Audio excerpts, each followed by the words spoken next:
Think beyond a degree. Build real impact. Shape your future with an MBA. From IILM University. Davos में आयोजित world economic forum में भारत ने अपना परचम लहराया है। पूरी मजबूती और आत्मविश्वास के साथ भारत दावोस में पहुंचा। मजबूत विकास दर, गहरे होते सुधार और निवेशकों की बढ़ती दिलचस्पी के बीच भारत आज एक निर्णायक मोड़ पर खड़ा है।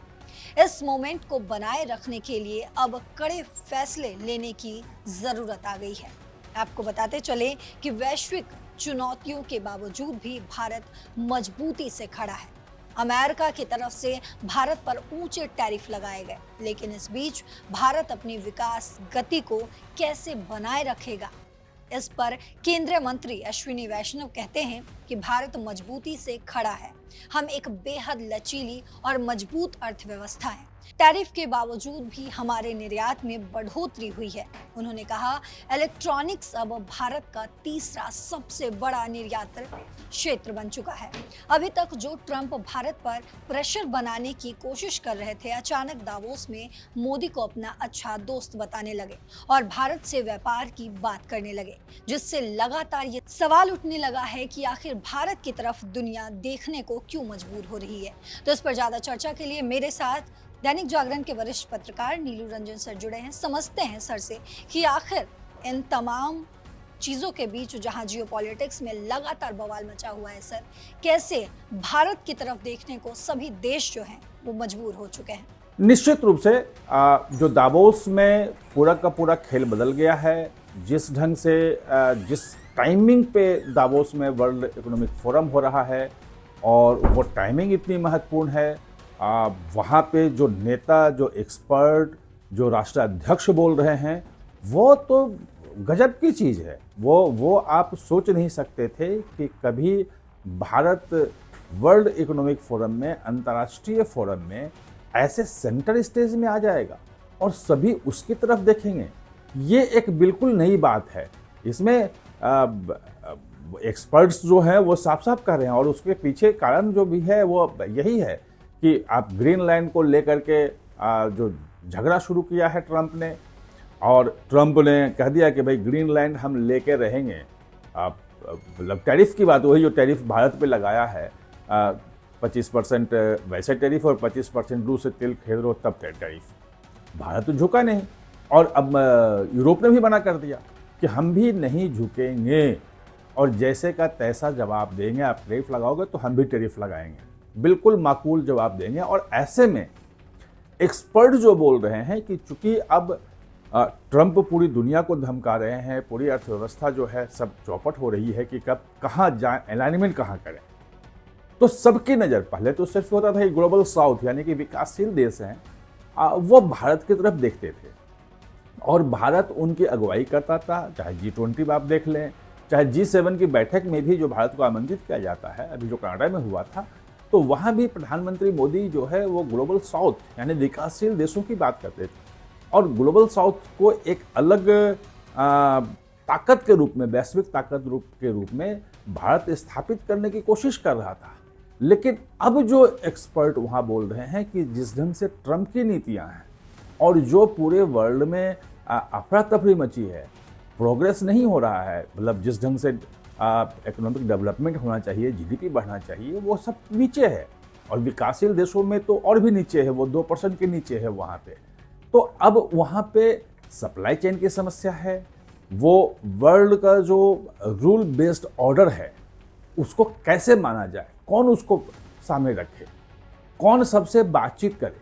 उसमें जितने भी एक्सपर्ट जो दावोस में बोल रहे हैं, अगर आप एक एक को सुनेंगे तो सब कह रहे हैं, चाहे IMF का चीफ हो, चाहे वर्ल्ड बैंक के हों, चाहे बड़े इकोनॉमिस्ट हों, वो जितने हैं सब भारत की तारीफ कर रहे हैं कि भारत ही है जो अब एकमात्र जो है ब्राइट स्पॉट बचा है पूरी दुनिया में। ब्राइट स्पॉट सिर्फ इकोनॉमिक के रूप में नहीं है कि यहाँ के GDP जो है वो 7.3% से इस बार IMF ने अपना चेंज किया है। पहले कहा था कि 6.5% के आसपास बढ़ेगा, आप कहा कि नहीं, 7.3% की GDP ग्रोथ होगी और ये आगे भी जारी रहेगी।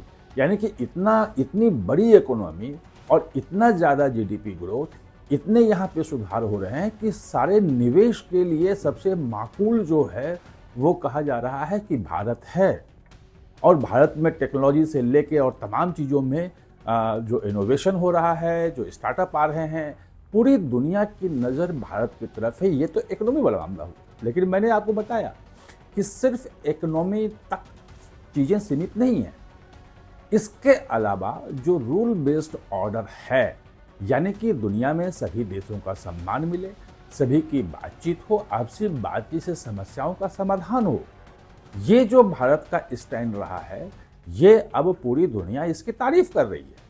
और ट्रंप जिस ढंग से एक तरफा मनमाना अपने फैसले थोप रहे हैं, उसकी वजह से पूरा यूरोप, मतलब G7 में अगर आप देख लें तो G7 में सारे विकसित देश हैं और एक अमेरिका है, तो जो उसके 6 देश जो हैं वो तो भारत की तरफ हैं। पूरा यूरोप जो है वो भारत की तरफ है और भारत को कह रहा है कि भाई आप हमारे साथ आओ।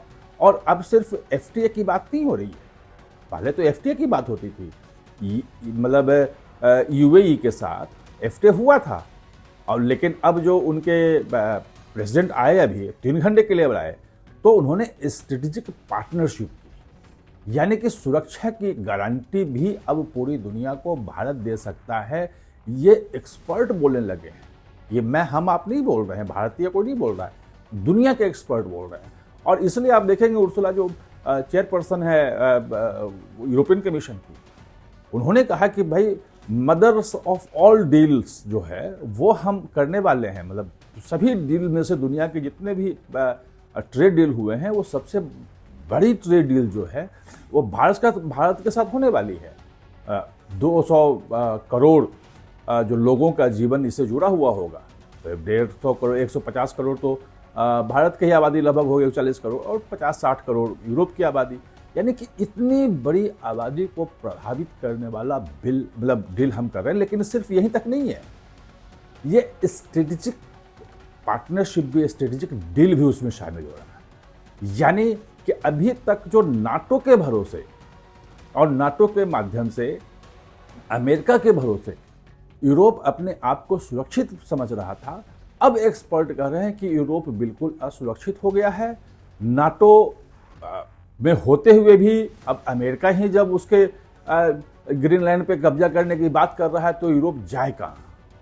अब जर्मनी के जो आए थे चांसलर, तो उन्होंने भी मर्ज ने यही कहा कि भाई हम डील तो कर ही रहे हैं, मतलब ट्रेड में कम्प्रिहेंसिव कैसे हम इकोनॉमिक जो है टाई अप बढ़ाएं, उसके समझौते हुए हैं।